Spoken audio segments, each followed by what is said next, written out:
These are the nations the Lord left to test all those Israelites who had not experienced any of the wars in Canaan. He did this only to teach warfare to the descendants of the Israelites who had not had previous battle experience.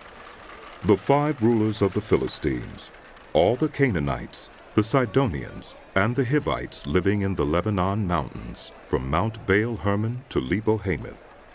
They were left to test the Israelites to see whether they would obey the Lord's commands, which he had given their ancestors through Moses. The Israelites lived among the Canaanites, Hittites, Amorites, Perizzites, Hivites, and Jebusites. They took their daughters in marriage and gave their own daughters to their sons, and served their gods. The Israelites did evil in the eyes of the Lord. They forgot the Lord their God and served the Baals and the Asherahs. The anger of the Lord burned against Israel so that he sold them into the hands of Cushan-Rishathaim, king of Aram-Naharaim, to whom the Israelites were subject for 8 years. But when they cried out to the Lord, he raised up for them a deliverer, Othniel, son of Kenaz, Caleb's younger brother, who saved them. The Spirit of the Lord came on him, so that he became Israel's judge and went to war.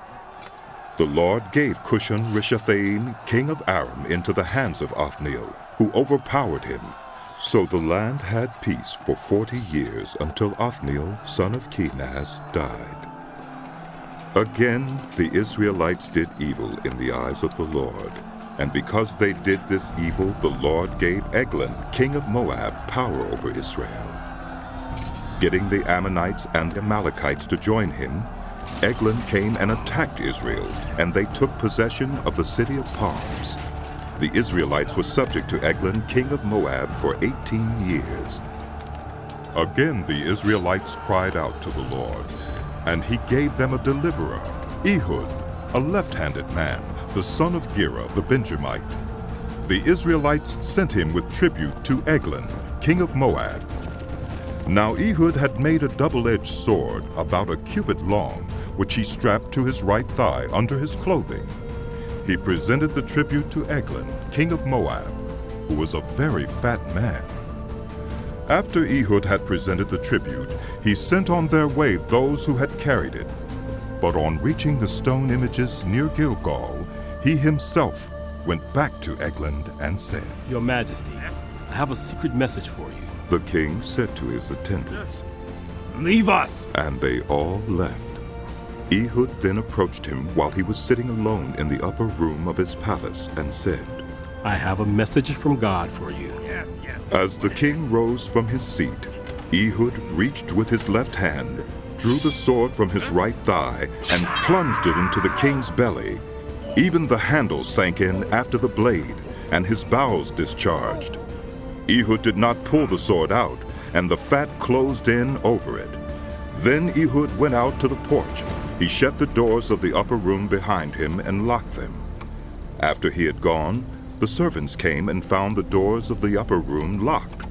They said, "He must be relieving himself in the inner room of the palace." They waited to the point of embarrassment, but when he did not open the doors of the room, they took a key and unlocked them. There they saw their lord fallen to the floor, dead. While they waited, Ehud got away. He passed by the stone images and escaped to Seirah. When he arrived there, he blew a trumpet in the hill country of Ephraim, and the Israelites went down with him from the hills, with him leading them. "Follow me," he ordered. "for the Lord has given Moab, your enemy, into your hands."